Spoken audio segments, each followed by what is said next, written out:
Hello, and welcome to another edition of Ask the Professor, a crowd-driven feature. We are dependent upon your contributions to sustain us in our work, and we're dependent on your questions to keep the feature going. Questions on history, political philosophy, economics, culture, foreign affairs, all those things that concern us in our common life as citizens. Is it okay to ask questions about architecture? You can ask questions about architecture. Oh, good. The Temple of Hatshepsut, that's one I want to talk about. Right, but I have one here, so maybe you can talk about that temple. What makes a building beautiful? Is it the golden ratio and its proportions, its ornamentation, or something else, or a combination of these and other factors? Have at it. Well, I think it's a combination. I don't want to give an equivocal answer, but I believe that a really great building is the result of an inspiration in every dimension. Certainly, when John Ruskin talks about this, craftsmanship, even unnecessary attention to detail, I think is essential. The building has to be harmonious with its surroundings.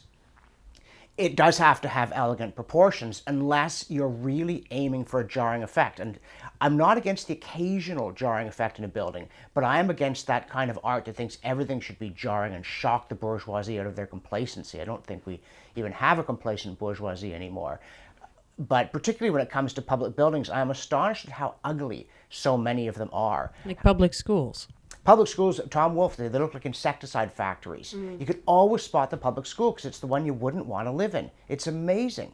And I know governments are meant to be frugal and so on, but considering this is the environment, when I teach university, I tell students, you think this is what a classroom's meant to look like because you've been stuck in these things all your life, but it's not. It's horrible. It's antithetical to learning. We should have a fireplace, we should have wainscoting, we should have comfortable chairs. Or be outside on a log, like Plato. Yeah, the classic, the professor sitting on the log talking to the student. Though they say nowadays you might as well sit on the student and talk to the log. Actually, my students were better than I've been led to fear, and I happily go back into the teaching environment. But the Temple of Hatshepsut, in fact, is one of the greatest buildings ever made. And partly it's a remarkable achievement because it is divided in two, and dividing buildings in two almost never works. But the dividing feature is this very strong central stairway. And it's in my slideshow that I'm developing on the 100 greatest buildings ever built. It is astounding, but it's also very suited to the Valley of the Kings. It blends perfectly into its environment. And that's another thing. I have been places where there were a lot of nice buildings, but they didn't seem to match one another. I'm baffled at the new Ottawa Conference Centre because it makes no effort to fit in with the Parliament buildings in the Chateau Laurier. We've got a castle thing going here, people. Work with it, even if a castle isn't your first choice. But no, all they build is glass and steel boxes, one after another. Well, that one's not a box. It's more of a bubble. Yeah, it does. The aliens seem to have come for us, like that crystal that attacked the ROM. And I'm not saying the Royal Ontario Museum is the nicest building. It has that kind of 30s brutalist, reassuring, excessive heaviness about it. This big chunk of rock right here downtown. It ain't going nowhere. Yeah. But once you've got that, you have to work with it, not try and, transvalue it. But I do think that medieval buildings are a lot nicer. I think that Gothic cathedrals are among the finest creations of the human mind. And part of that is form following function. They soar upward despite being made of stone because they are trying to reach the heavens. But I often think if you're building a corporate headquarters, instead of one more Yale box, why don't you build it like a castle? That'd be wonderful. Have your conference rooms and turrets, things like that with a view. There's so much that we could do. It almost seems as though limitations in the material forced people to do something more elegant in the past. And now that we can do anything, the things we do aren't worth doing. It's amazing. We have the most astonishing range of materials, more plastic, more pliable, more willing to do whatever we ask them to do, and we almost never ask them to do anything nice. I think Douglas Cardinal is an exception here. I think Douglas Cardinal's buildings, inspired by the landscape, really are beautiful. And Frank Lloyd Wright's houses, although they often apparently weren't very nice to live in, certainly seem to me to take some account of their surroundings. Well, the one with the waterfall running through it, that's kind of cool. Who wouldn't want that, Right. Unless it was running through your roof? I think the house did No. tend to leak.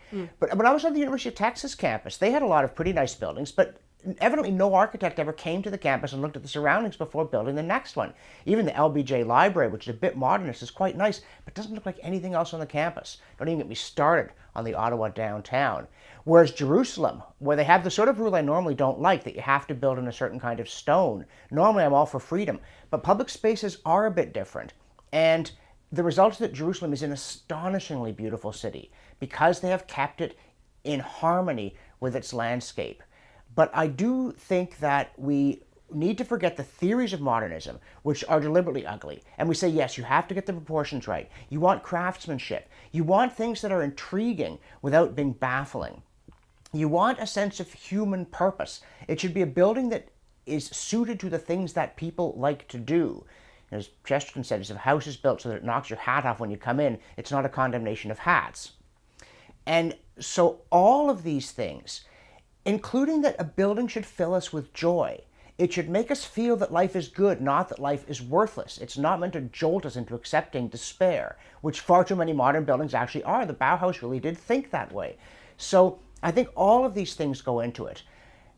And it's going to be a trite way to wrap this up, but if the architect was determined that first and foremost people would think, hey, this is a nice building, I think we'd have much nicer buildings than we do. Oh, sorry, one postscript. Have you ever noticed what people's houses look like compared to what office buildings look like, and schools, and virtually everything else? Now, suburban houses are a bit of a pale imitation of a real house, but what people really want to live is a brick house with a sloping roof and a garden and a lawn. They want to live in a hobbit house. We'll build everything more like a hobbit house, and you would find you had much better architecture. Okay, I'll add one thing because you didn't talk about environmental sustainability. And I think that building, if you have the choice now and the capability, you might as well try and build something that will not have a huge imprint on the environment if you can. I think that being able to use materials that are recycled, reclaimed, that sort of thing, or that will degrade once it's time to tear it down properly is also a good thing.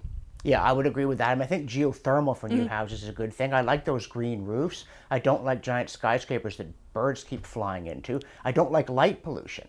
There are so many things wrong. And yes, I do think also just building throwaway houses and throwaway motels and throwaway stores, things we're actually planning to discard. Again, the way John Ruskin in the Seven Lamps of Architecture talks about sacrifice and so on.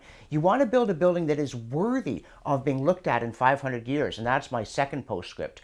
If you look at these river cruises and other opportunities to go and see various parts of the world, you know what? They always want to show you the old buildings. And that is not an accident. There's the occasional modernist horror. But by and large, what do people want to see? They want to see the old stuff because it was actually nice. And just to add something else, because I have strong opinions on this, the Google's new headquarters in the UK in London, the plans for it were just approved. It was in the news lately because instead of building a skyscraper, they're building a landscraper. Google it. Haha.